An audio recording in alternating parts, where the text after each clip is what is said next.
I'm sold. Okay.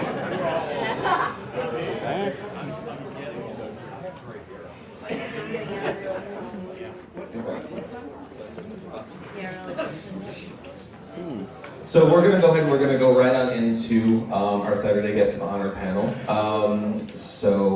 Once again, there's a whole bunch of people standing in the back of the room. If everyone could please slide towards the walls to try and make room for some people that are sitting in the back, that'd be great. Folks in the back, there's a whole bunch of seats over here, if you want to grab a spot. If you're next to an empty chair, please put your hand up after you've scooted over. We'll try and eliminate the chairs in the holes in the middle. And then once you've scooted over, put your hand up, there's a seat next to you. Everybody in the back, feel free to grab a spot. 3 up here. 2 up here. Okay. 3 up here. Some over there. There's a whole bunch. People in the back, there's a whole bunch of seats on this side of the room if you want to grab a spot. You don't have to, but if you want to grab a spot, there's a whole bunch of seats over here.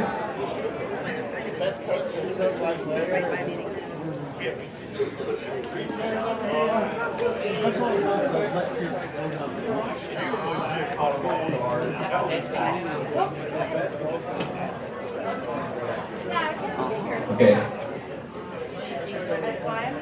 Folks, I think you can put your hands down if there's an empty seat. There's a whole bunch that I think people will be able to find at this point. Everybody, if you're in the back, if you want to sit down, whole bunch of seats. Everyone else, thank you very much. One moment, we'll get this started.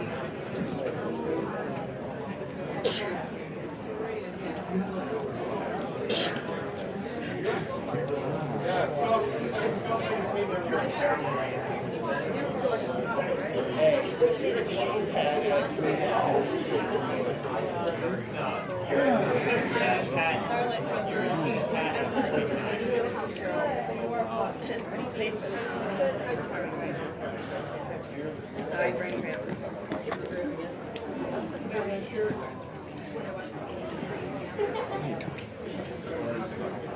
Okay, we're waiting for a few more to navigate the elevator system of the Hyatt Regency Milwaukee. But while that's happening, for your moderator for the panel today, please welcome to the stage the one and only Full Papers.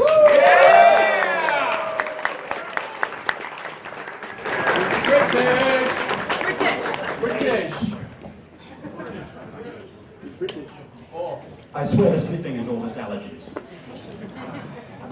Is there actually a dry eye in the house here? Not many. Seriously, how good was that finale, folks?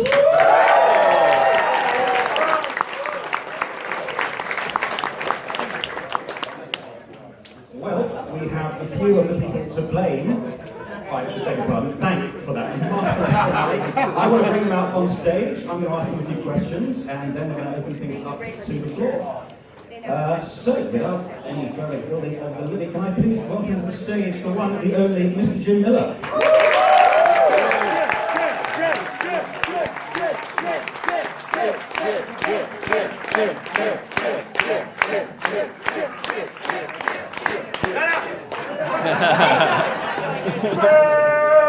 The one that the surgery is here.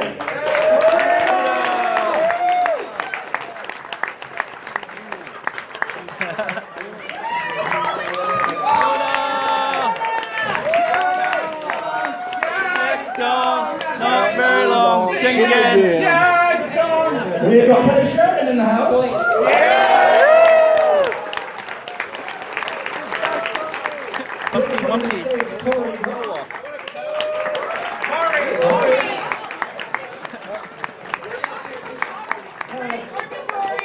Desiree Salmark is here. And Scott Westbrook, I believe, is here. Cozy. And of course, Claire Corner.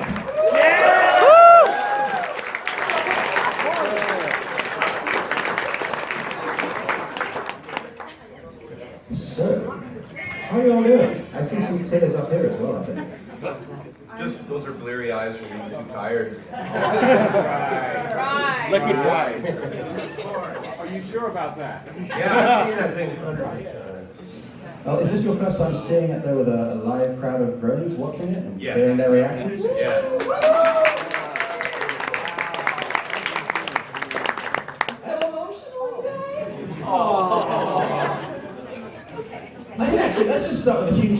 you to all the people on stage for all the work.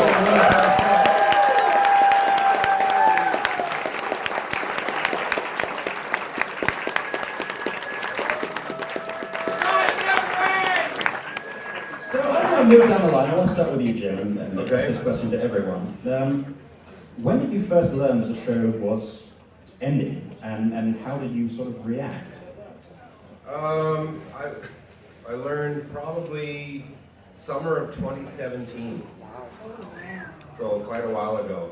I think my reaction at the time was sort of a mixture of disappointment and relief.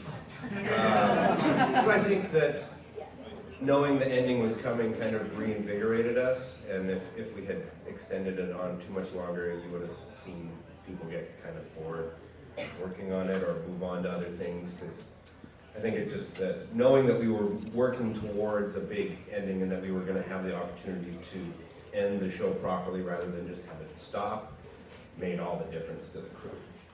And you've been on since day one, effectively. You've been on since 2009, 2010? In 2010, not day one, like towards the second half of boarding of season 1. Yeah. Which episode did you start with? Cutie Mark Chronicles.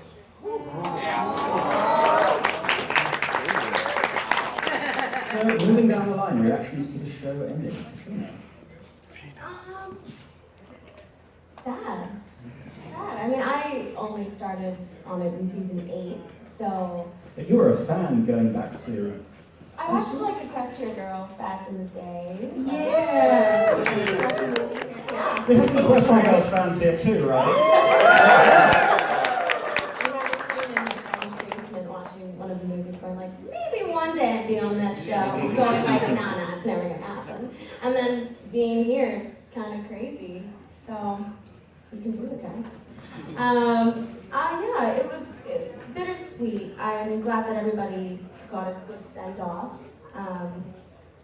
And I wish it had kept going, but I'm also, yeah, I hope to go on. Still hoping for the Yona spin-off? No.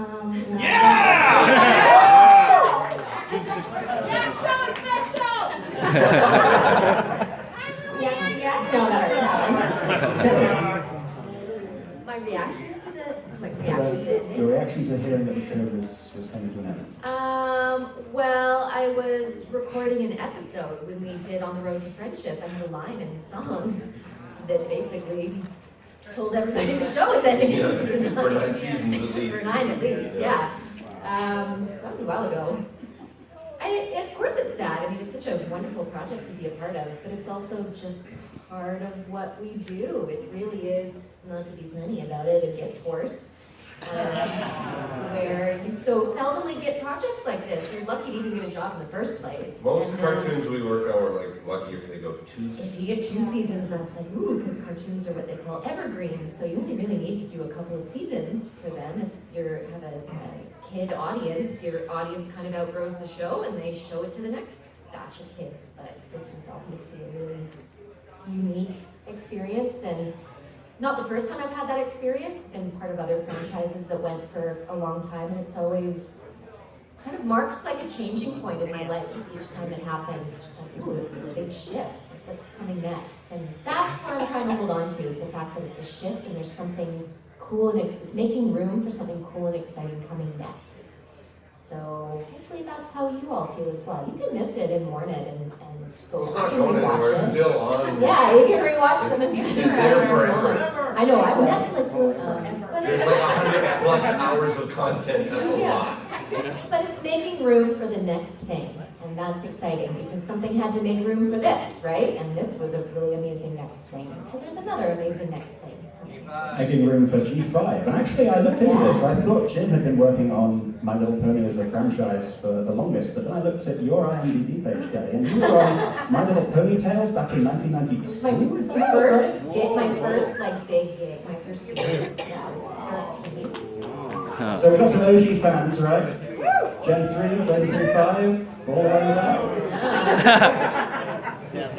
Okay, Tori, your reaction when the show ended, because you're quite new. You came on board with the Equestria Girls? Yeah, I came on at the end of Legend of Evergreen, but I was a fan of the show when it started. Like, I was like in college, I think I did a fan board. What? I need to see this. It was just a serious project. It was fucking crazy. I didn't throw in my OCs. I'm gonna find it.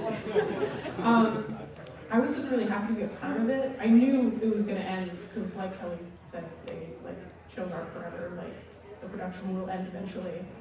But yeah, I was glad to be a part of it, and I'm really glad how it ended. It felt like it completed it. So I was bummed, but yeah, glad to be a part of it.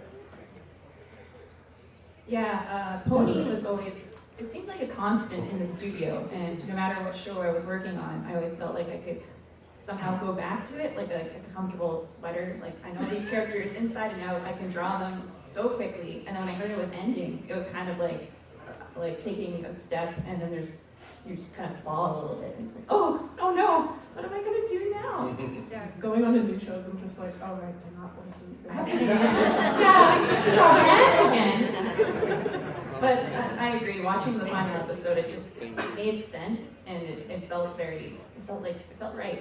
But I still, if I could go back and do it all over again, yeah, why not? Sonny, I understand that you're also a fan of the show, and that you started auditioning for it in season 5, and then came on board. I was finally lucky enough to be cast for Purples Aglow. You just had to wait for the perfect part, that's all. That's what you said to me the first time I met you. I'm like, Yeah. oh, hi, I'm Sunny. I don't know how you fit into all this. You're like, oh, I'm Big Jim. I'm like, oh, you're the guy in the credits, too. And he said, yeah, he said, I'm so happy you're finally here. Like, we've been hearing you for a while and looking for a place to find you. And I darn near cried right there. That's a good Yeah, but I grew up with My Little Pony. My sister and I had the magic castle with a little baby Spike, and it came with a treasure chest with golden horseshoes and shoes. Shoes for hooves. And a little princess hat for the unicorn. I think it was Moon Dancer that came with the castle set. So for me, this isn't over. It's just My Little Pony has been a part of my life. I've grown up with it. And I feel like I'm on borrowed time anyway. Like, the fact that Cozy came back for season 9, woo, they let her out of jail and I get to keep doing this. So, this is just all joy and love here. This isn't over. Yeah. People enjoy the unredeemed, irredeemable Cozy though, right?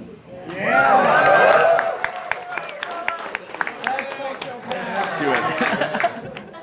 And Claire, you've literally grown up on the show and with the show. How's that been? What were your feelings when you learned it was ending? It's crazy. I've never, I understand that, a lot of voice actors, we've been discussing, if you get a second season, you're like, wow, that's amazing. For this to have gone on as long as it has is incredible. And I'm super, super grateful, and I cannot thank you guys enough and everyone enough for watching and making this, last and have a fan base that is so big and goes, across the globe for, I guess 9-10 years now. That's crazy, because I was a baby when I started, and now I'm less of a baby. And that's kind of cool to, look back, there's no way that I'm, in a million years, am I ever going to be, looking over my life and, forgetting this chunk of it. This is a huge part of, where my career is heading, and, all growing up and stuff, and, I'm just very, very grateful, and I think that the way that the show ended, I mean, every show has to end at some point, unless you're, what is it, The Simpsons? We'll talk about that. Even Friends is, one of the most successful shows, and it has 10 seasons, and it ended well, and it ended at a point where it was, the hype was not, you're not dropping in fan base, views or anything yet, understanding from that standpoint, it can't last forever, but we've said, there's gonna be spin-offs or other things, obviously it's gonna keep going in some way or another, so as long as you guys wanted to keep going, then the show's not over, it's whatever you want, and Netflix is gonna last forever, so yeah.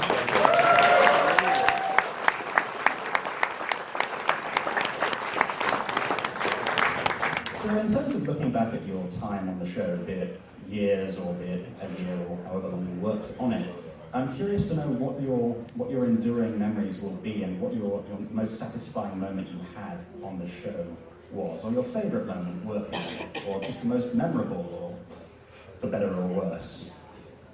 So Jim, shall we start with you?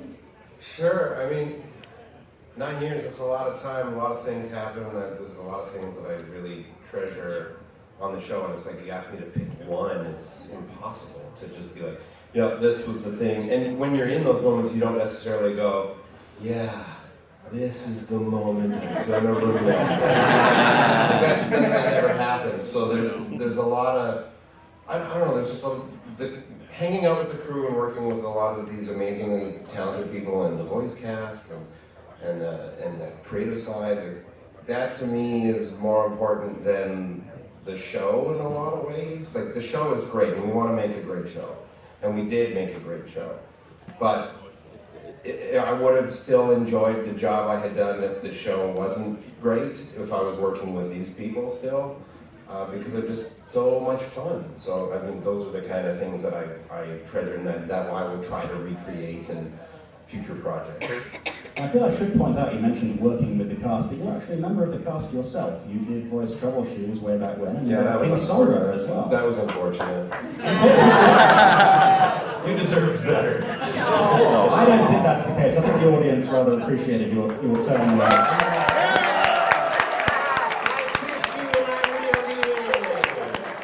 Nicely done. There's a moment that I won't forget because I was sure I was getting fired. The third or fourth episode that we were recording, and Gavin, who plays Gallus, went up to Devin Cody, who's one of our producers, and introduced himself. And I was like, oh shoot, I haven't done that yet. I should go introduce myself to Devin. So I walked right up to him and I'm like, hey, I'm Katrina, nice to meet you. He's like, yeah, we met at your audition. And I went, oh God! That's your favorite moment? Sorry. What's your favorite moment? No, it's just a memorable moment. My favorite time was when I almost threw it. I'm getting fired now. I'm never going back there. I don't know. And it's like Devin's memorable. He has a huge beard. Yeah. Oh. He has the most memorable face and went right over my head. I was very nervous at the audition. That's one of the most memorable. But there's so many memorable moments. A favorite thing for me is when people come up and will tell me how much Yona means to them, be it because she's clumsy, bigger girl, and I mean, I'm not a tiny chick. So when people come to me and say that it means so much for her to be on screen and for people to be seen and heard and felt, that always gets me, because that's what I want to see on screen. That's how I want to see myself on screen. So in a way, I guess. Yeah, that's just, I think that's what I love. No. Yeah. Oh, how do I talk that? That was so sweet and interesting. Yeah, wow, so many memories. And like, just anytime we work in the studio together, it's one hilarious kind of moment after another. It's always fun reading a script and kind of wondering what your friends are going to do with it, and hearing some awesome performances in the room. I think I've grown as an actor just watching Ashley and Andrea and Tabitha and Kathy and Kathleen, these incredible women work. So that's been really neat, and seeing, becoming closer with them and seeing them start families, and a lot happens in 9 years. So, I've only been on the show for Claire grew up. Allegedly. I started a family a couple years ago. Little Tamagotchi family.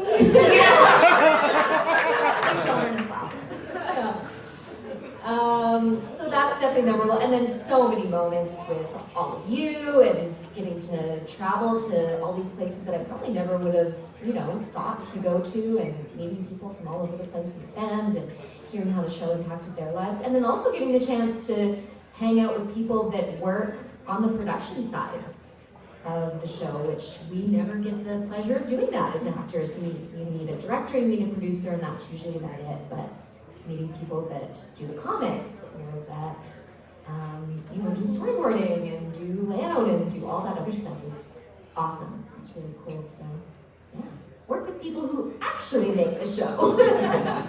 We just show up and do our little game for 4 hours. We can't do the voices ourselves. We know to stay in the lane. Well, you don't, Jay. You No, stay that's in right, your lane. yeah. Crystal Daddy! Crystal J. My most memorable moment. It's so hard to pick. Like, I just love all the friends that I've made on the production. Like, the team is great. But I think the best was when we started a D&D group.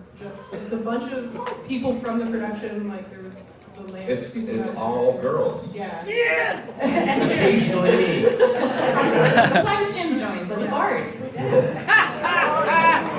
Unannounced surprise. Stranger, thank you. We've been playing, I think, for almost like 2.5 years or something. And and it's been so fun. I keep trying to convince them to start a stream or a podcast because it's really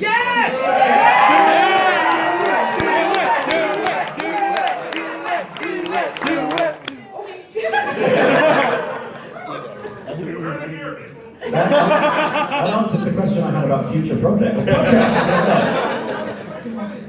The last few seasons for storyboards, we ended up moving into this really tiny room. And I don't know how the poster got up there, but there was a Dolphin World poster. And I think it just manifested itself. And like the kind of poster you'd find in a truck stop or something. yeah, Like of a it just had a dolphin. bunch of dolphins on it, and it said Dolphin World. And for some reason, the board artists just latched onto this. And we started decorating dolphins everywhere. We got an inflatable dolphin, and we hung it from the ceiling, and then we drew beautiful lips on it, and then we made like dolphin personas, and then we hung those on the wall, and then when a board artist left, we would turn it into a memorial. And so we became the Dolphin World, and everyone was the dolphins, and we made pins that like Girl Scouts. So if you like stayed late working on a board, you got like a stayed late pin, and there was a drawing of like an insomniac dolphin on it. And all the directors had their own like good job pins that everybody always wanted to get because it was like, you did a great job on this board, here's the pin, and then every other board artist was like, oh, you got Jim's pin?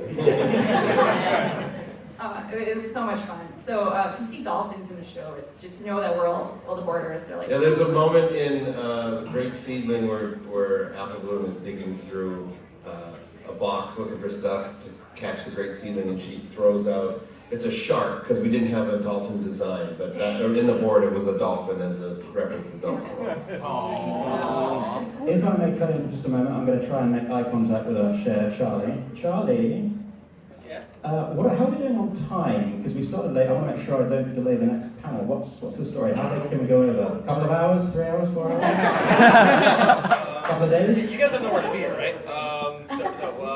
So we on the schedule we've got 15 minutes left. I think we'll tack on an extra 10 for the delay, and then we'll go from there. So okay, cool. That's an extra 10, everyone. An extra 10. Thank you, Ted. Thank you, Ted. Thanks, Ted. Leave your kids in the house. So, Sunny, I think you're up next. Yeah, I'm going to take a page out of Katrina's book and tell you the embarrassing thing I did. So the way they do auditions at My Little Pony, which has been such a gift for me, is the show ran for 9 years. Every voice actor in Vancouver has been on the show at least once. Some of them a couple of times. So they started bringing in new voices. And the way they do that is they ask us to audition by MP3 at home, and then they bring you in for a callback if they think you're right. So I got brought in for a callback, and I think it might have been Tularula or Kettle Corn. They actually cast live children for that, but they were... Live children, not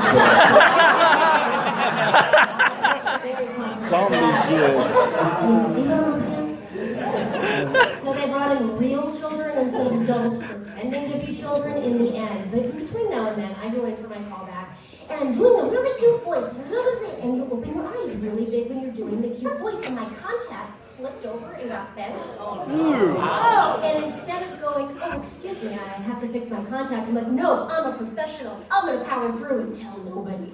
No. And so I just like take my contacts out quick, they're disposable, whatever it is, stick them on the stand.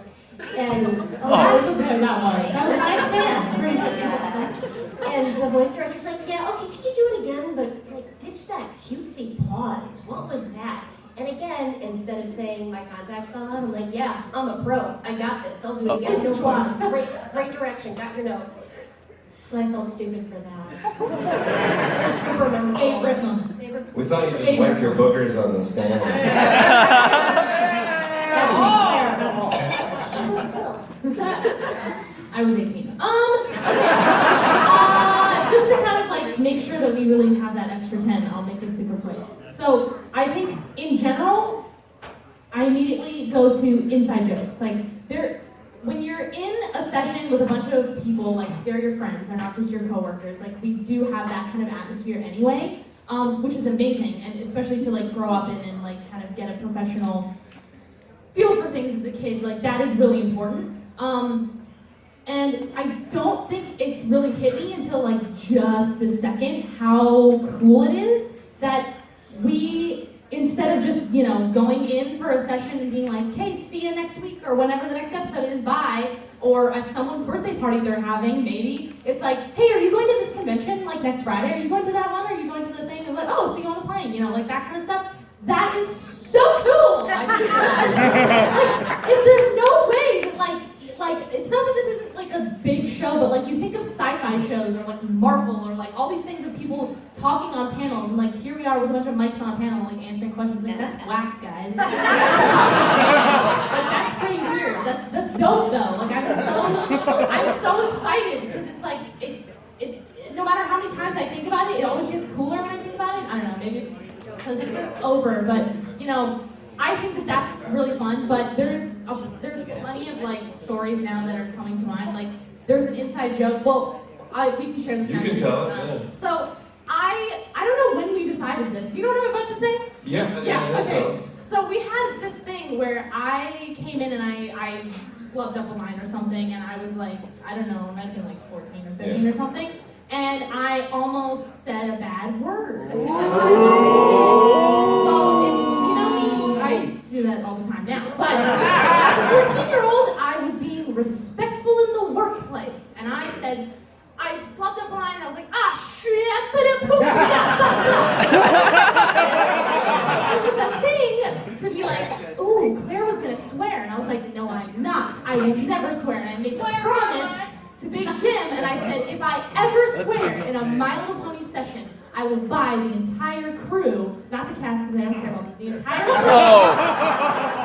Because the crew stays consistent, and I didn't know if there would be more people, and then my bank account would be dropped. But I was like, I will buy the entire crew coffees the next time I come in. And I was actually really terrified that I had to do that, so I never swore. She came really close a couple times. I came so close so many times. And I kept trying to poke her in a way to make her. This side of the glass, like this, so close. So then I just made up my own swear words. So that's good. That always helps. So on the topic of how cool it is to be here and answer questions, I think we should turn it over to the audience. So I'm sure you all have questions. We've got a microphone up here, so if folks want to line up to ask questions of these wonderful folks, let's make sure that we get our folks with ABA passes and kids up front. None of these folks are under NDAs now, so you can maybe ask about, well, you can ask about future seasons, but they're going to make something up. And in the meantime, while folks are queuing up, I want to ask all of you one final question, which is there a lesson that you want to take away from your time on the show that you want to share with the audience, or really anything that you might want to share with the audience? Be grateful. Yeah, I mean, there's a lot of amazing things that happen on this show, and it changed our lives as much as it changed yours. So as much as you're thanking us, I have to thank you guys, because this is so unprecedented, and I feel very fortunate and honored that this happened to me. And that not only do I get to hang with these guys, but I get to hang with you. And hope it's when you least expect it. For me, I think it would be put yourself out there more. Growing up, I had literally no confidence. Still sometimes struggle with that, but the show gave me a huge amount of confidence to go out and do more things in my life and, you know, talking in front of how many hundred people are here. I think I threw up in like my grade 9 English class having to present a book in front of like 20 people. So put yourself out there more and do it. Just do it. Just do it. If anyone has something that they're burning to share, please do. Otherwise, I want to make sure I'm watching the queue get longer and longer. Let's turn to the audience. So, first question, please. And if you want to say your name and where you're from, please feel free. Hi. Hello. Good to see you guys again.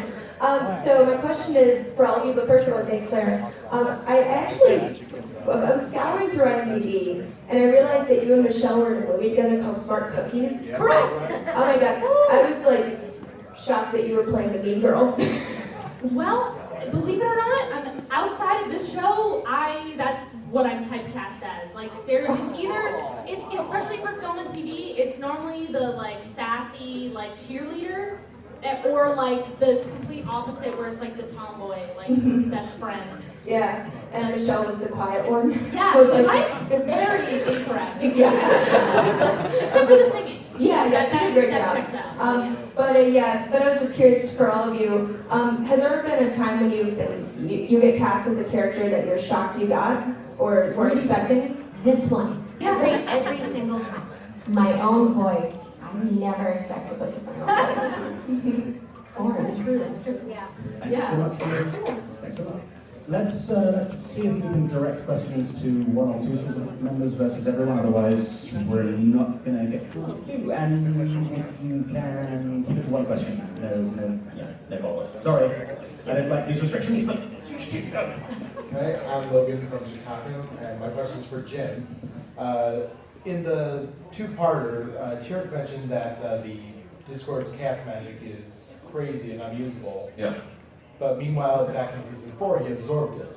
Why exactly is it Because he so didn't, crazy now? he absorbed it, but he didn't use it in season 4. And also in this, he'd already been powered up by the magic that was already in Grogar's bell, so I think it was just a little bit of a difference. I mean, it doesn't track 100%, we'll admit that, but yeah, it was, and it's also split between other ponies too, so that was our justification for that.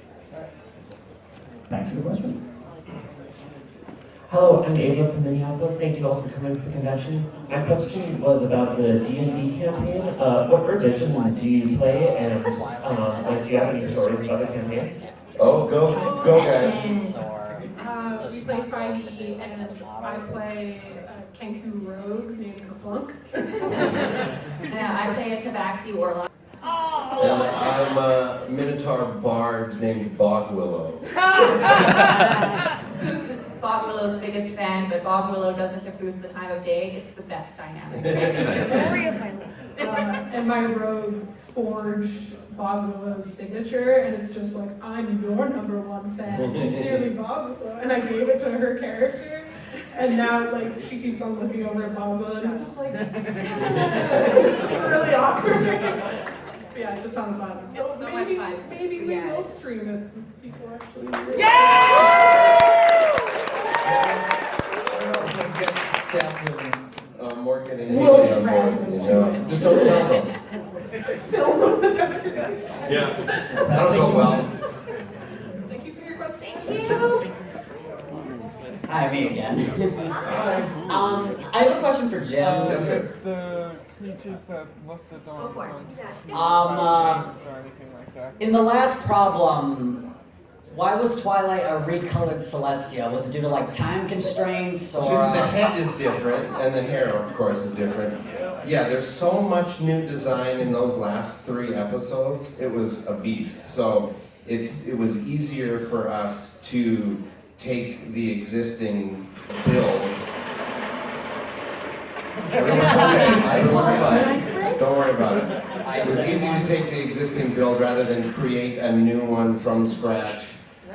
rig it all up for one episode, it's hard to justify that, so that's why. Yeah, I completely get that. Thank you. Next up. This is for Big Jim. Yes, sir. Do the Future Six have any canon names or personalities, or is that up to fan discretion? It's one of those things where we didn't really have to figure it out. It wasn't in the script.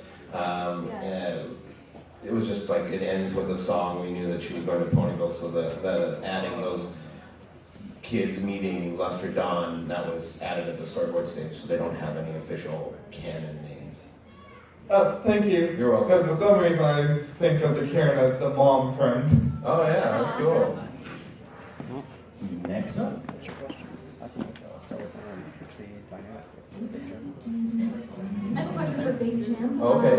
No. Like we had 4 in a row, you calling. Watch this one too. You heard me, but yeah. Yes, questions for Big Jim. So, the Starlight Glimmer and Trixie dynamic is one of my favorite things in the show. And it's something that before it happened, I would never have thought of it, but afterward it just seemed so obvious in retrospect, even the colors seem to match. So I was kind of wondering, when you were making Starlight Glimmer, did you have Trixie in mind, or when did that relationship? Well, we were batting around the idea of just Trixie's a former villain, Starlight's a former villain. It would be an interesting story to see what happens if we threw them together. And the first time Kelly and Kathleen came in the room, the script was good, but then they came in the room and were playing off each other and holy crap, this is something weird and special. And it was so fun because the main 6 have to be really nice to each other, they're really good characters. And Trixie and Starlight are nasty to each other, and it's so funny. It's so funny to me, and everyone has that friend. yeah, Everyone has that the friend. one that you just can't deal with. Yeah. And the one that your mom just really thinks is an appropriate friend for you, but that makes you want to be friends with them even more. I wish that were able to bring more people to see the two of you in those sessions, because it's something special. Thank you. Here's a question for the folks online. How many of you have questions for Big Jim? Raise your hand. He doesn't come to a lot of conventions. All right, go ahead, So we please. could leave, right? You can all pretend to be Big Jim if you want. Hello, Big Jim. I'd like to ask you what you think about the future My Little Pony and concerns about episodic content and possibly going away from that, and whether an audience would actually receive a more coherent narrative more. Like on G5 stuff? Yeah. I mean, I have no idea what is going to happen with G5. We won't be involved, I won't be involved, so, I mean, I think if you want to talk about the larger entertainment landscape about how things are working, I know that Hasbro's been experimenting with the YouTube shorts, as a lot of the Equestria Girls content has been that. I don't know how successful that's been for them. I imagine pretty well, because they keep making them. I mean, I have no information about what G5 is going to be, so I don't really know if I can speak to it much. I'm sorry. That's okay. Yeah. Thanks very much for that. Thank you. Next up, we have a question from Pinkie Pie. Oh, yeah. Alec or Pinkie Just Pie? yell it really loud. Will Twilight outlive her friends?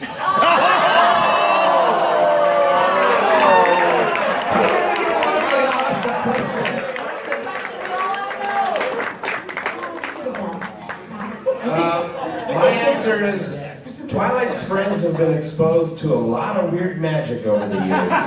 So who knows how that affected them? They're going to outlive her. Yeah. I don't expect a pony version of Chernobyl anytime soon. What do you think is going to happen? What do you think? The thing is, the main 5 were shown aging in the last problem, so right. But it's also illustrating in the last problem that they're still together forever. But since they're aging, that they're gonna die. And I think they're gonna die eventually. So how's that gonna? You're a freaky kid. You are I feel really bad. You know what's up. They'll live forever, but they won't stop aging. Twilight has better skincare regime than she Use sunscreen. Yeah, and then face plant into a book. And then I think I'm gonna die before I have a proper answer for that question. I like that question was yelled. I think it made it. Yeah. Round of applause for Thank You. Thank you.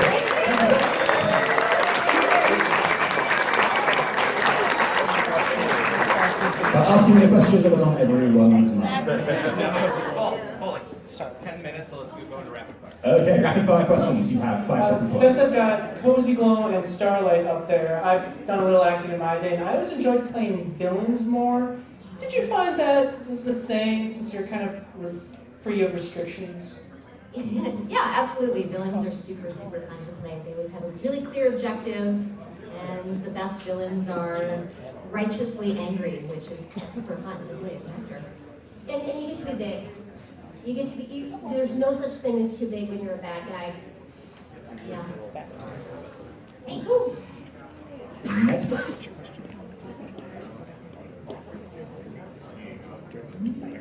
Now just imagine Twilight walking through the graveyard. Oh. With flash censoring. So this is for whoever wants to answer. If you were doing anything other than what brought you here, voice acting, directing, storyboarding, drawing, what would you be doing? Sleeping. Sitting on the couch. You mean like in life as a different career? Yes. Okay, so I think I would either be a librarian or what are those people who track down diseases? Yeah, right? An epidemiologist. I think I'd be an Like a epidemiologist. Paleontologist. Oh, good times. Marine biologist. Yes! Dolphins! Before I dropped out to do cartoons, I was a biology major. I was going to be a geneticist. Thanks for the question. Who's up next?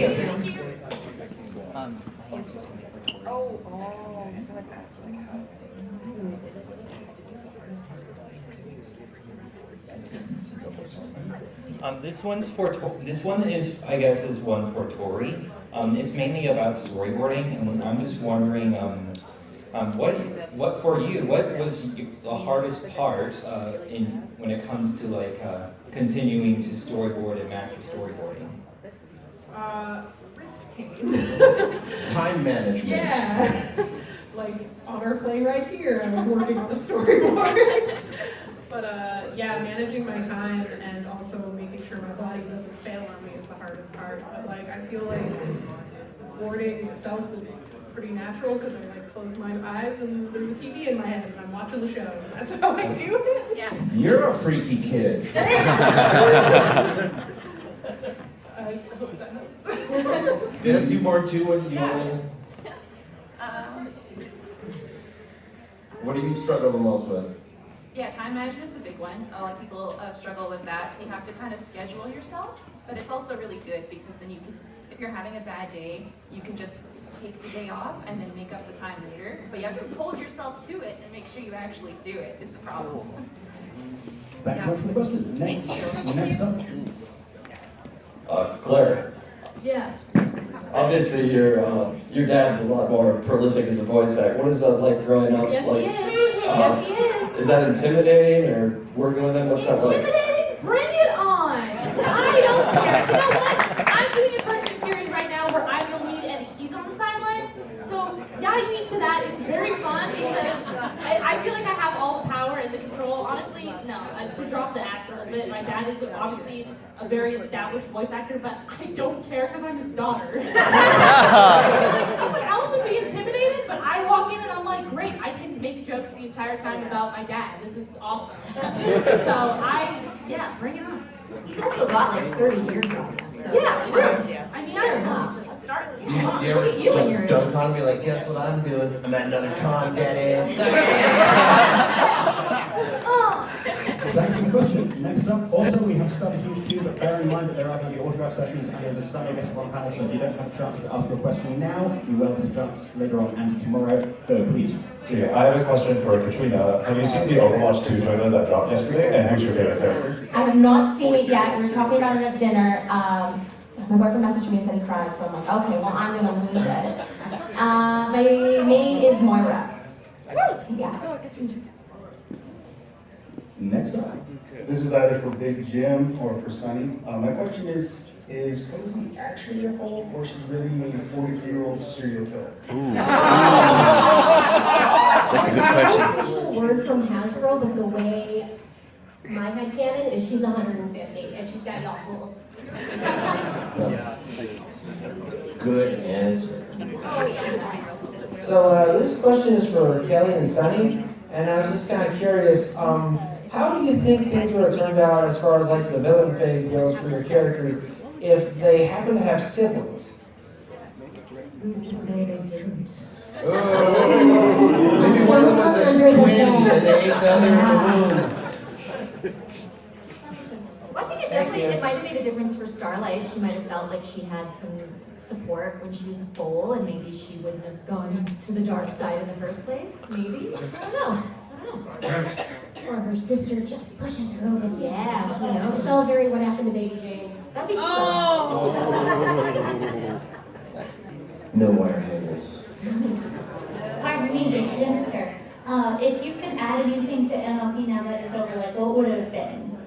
Battle armor, mech suits. I don't know, I think there was, the nice thing with the show is there was such a deep well of the world that we could have done more with so many side characters. Each character on the show could have had a whole season devoted to themselves, so it would have been nice to do more with Zakora or you know, more about the Yaks. We didn't really get to hang out in Griffinstone very much, so there's lots of opportunities to do more. Hey, Cozy Dog, what happened to your parents? Don't look under the bed. Oh! Oh my gosh. How difficult to write the final episode? Hi, I'm Jameson from Belfast, Northern Ireland. And this is for anyone in particular. How difficult was it to write the final episode? I don't know about writing, like, we sort of knew where we were going when we did the story summit. It was really difficult to get it all in. Those last 3 episodes were massive, and I think when we did the first board pass for especially 24 and 25, they were each over 10 minutes too long. Oh my. So 20 minutes of stuff, and it's not always really exciting stuff. It's not like a fight sequence or something. Should have been 4. But tightening that up and watching it today, there's still things where I'm like, it's too fast, those moments are going too fast. So it was just really hard making sure that we hit all the story points but didn't rush the emotional beats. And it's a real balancing act. Hopefully people feel like it worked, but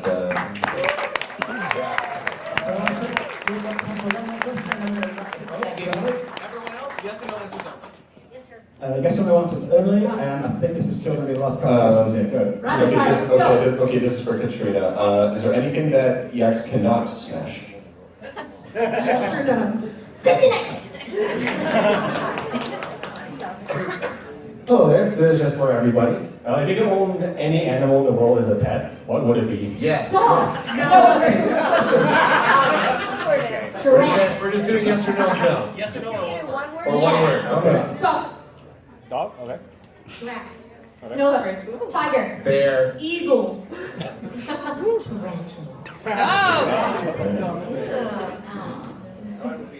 All right, I think we're going to have one more question, and then if you still have questions we can get to autograph session, you might be able to ask, or get on the panel tomorrow. Also, I have to pee real bad. We can finish the line. Charlie is saying we can finish the line, but these are yes or no questions, or one-word answer questions. Please, go.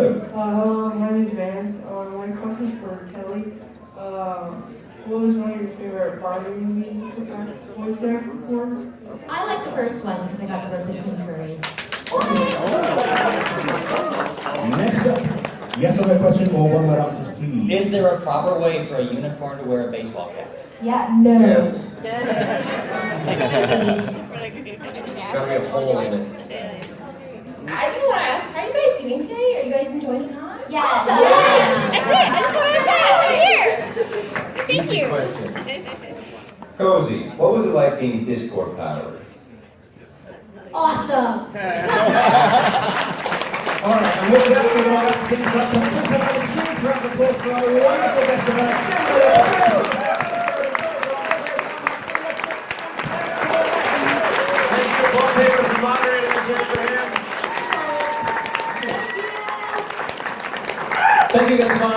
comes to